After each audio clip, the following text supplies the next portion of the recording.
ये कैसे कपड़े पहनकर आ गई हो? 4 दिन तुम्हारी शादी को हुए नहीं और तुम इस तरह के कपड़े पहनोगी?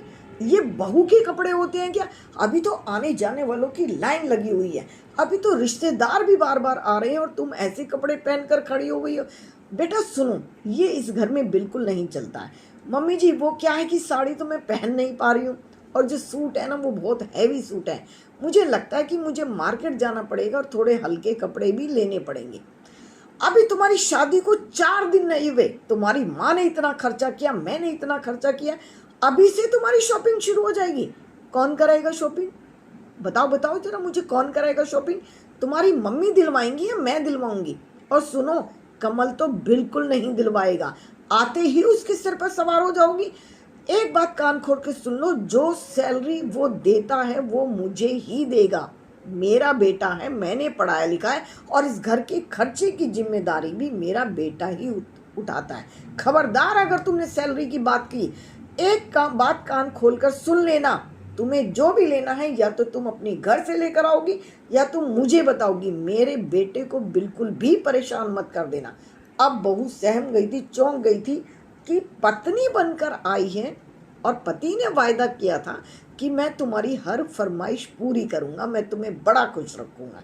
लेकिन यहाँ तो माँ ही उल्टा हिसाब बता रही कि तुम्हारा कोई हक नहीं बनता। चलो छोड़ो, नई नई शादी हुई है, क्यों मम्मी जी इसके साथ बहस करनी और क्यों बताना कि मुझे ही पैसा चाहिए? नहीं चाहिए, मुझे मेरे पति बहुत प्यार से रखते हैं, मेरे लिए यही बहुत है। अब उसके बाद जैसे खाना बनाने चली थी, ये क्या तुमने सिर के ऊपर पल्लू भी नहीं रखा है? ये तुम्हारे लंबे लंबे बाल अगर खाने में आ गए तो एक बात सुन लो, तुम्हारे पापा जी तो खाना बिल्कुल नहीं खाएंगे। उन्हें पहले से ही सर ढक के जो खाना बनाता है उसकी आदत है, एक भी बाल खाने में आ नहीं जाए, और तुम खुले बाल करके रसोई में जा रही हो। ये कौन सा तरीका है? कभी देखा है? आजकल जो जहाँ भी खाना बनाती है ना, एक प्लास्टिक की कैप लगा लेते हैं और उसे लगा कर तब खाना बनाते हैं, और ये तुम ऐसे सिर ढका नहीं है और खाना बनाने चल दिया। नहीं मम्मी जी, मैं सिर ढक लूंगी, मैं बालों को बांध दूंगी। मैंने क्लेचर बड़ा सा लगा लिया और बाल मैंने ऊपर बांध दिए। उसके बाद फिर उसने देखा कि सास किसी से फोन पर बातें कर रही थी, और जब उसने ध्यान से सुना तो फोन पर एक आवाज आ रही थी जो कह रही थी, अभी से बहू को कंट्रोल में रखना, कहीं ऐसा ना हो तुम्हारे सिर पे चढ़ जाए, अभी से तुम्हारी बात ही ना सुने। क्या खाएगी क्या पहनेगी तुम डिसाइड करोगे। बहू को रखना आसान नहीं होता है। तुमने देखा मेरी दो दो बहुएं थी और उन्होंने जैसे मेरी नाक में नकेल डाल दी थी। फिर मैंने एक से, मुझे सहेली ने बताया था कि बहू को कभी भी ना ढील नहीं देनी है, लगाम कस के रखना, और बेटे को भी कंट्रोल में रखना, कहीं ऐसा ना हो बेटा भी बहू का फेवर लेने लग जाए। इस तरह की हरकतें हर घर में होती हैं और उसके बाद जो घरों में तांडव होता है वो तो तुम बर्दाश्त ही नहीं कर पाओगी। बहू सुन रही थी, ये क्या, और ये कौन है जो इसको भड़का रही है? मेरी सास को भड़काने वाला कौन? अब तो मुझे सुनना भी पड़ेगा और इसको चुपचाप मुझे किसी चीज में रिकॉर्ड भी करना पड़ेगा। मम्मी जी चाय के साथ क्या लिए हूँ? शाम को पहुंची थी। कुछ नहीं, तुम्हें ये नहीं पता कि चाय के साथ क्या बनता है? बिस्किट रखे हैं, नमकीन रखी है और कोई चीज रखी है, जो मन में आए बनाओ।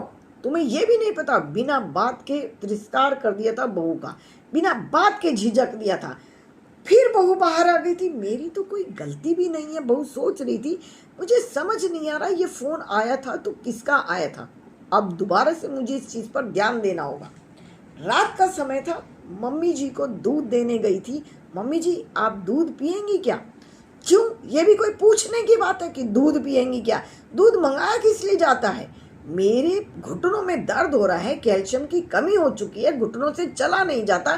दूध के साथ मखाने भी भून कर लाना, मैं मखाने खाती हूँ दूध के साथ। फिर झिड़क दिया था बिना किसी बात पे, और फिर फोन पे लग गई थी। उधर से फिर फोन आया था और अब की बार बहू चौकन्नी हो चुकी थी और अपनी रिकॉर्डिंग करनी शुरू कर दी थी। सुन, मैं तुझे फिर से समझा रही हूँ, तू छोटी है, कान खोल के सुन ले। मेरी दोनों बहुओं ने मुझे इतना परेशान किया था, इतना परेशान किया था कि मेरा जीना हराम कर दिया था, लेकिन मैंने भी कसम खा ली थी कि मैं इन बहुओं को ऐसे कंट्रोल करूंगी कि मैं इन्हें घर से बाहर पैर भी नहीं रखने दूंगी। सुन, जब इसकी माँ का फोन आए ना, तू ध्यान से सुना कर वो क्या बात करती है। माँ का फोन करना माने घर को बर्बाद करना, और बार बार वो सिखाई जा रही थी। और अब की बार बहू ने सास के फोन की रिकॉर्डिंग कर ली थी। अगले दिन सुबह फिर बहू ने पूछा, मम्मी जी नाश्ते में क्या बना लूं? क्या तुझे ये नहीं पता नाश्ते में क्या बनता है? आलू के पराठे बना ले, चाय बना ले, और तेरे पापा जी तो दही के साथ लेंगे।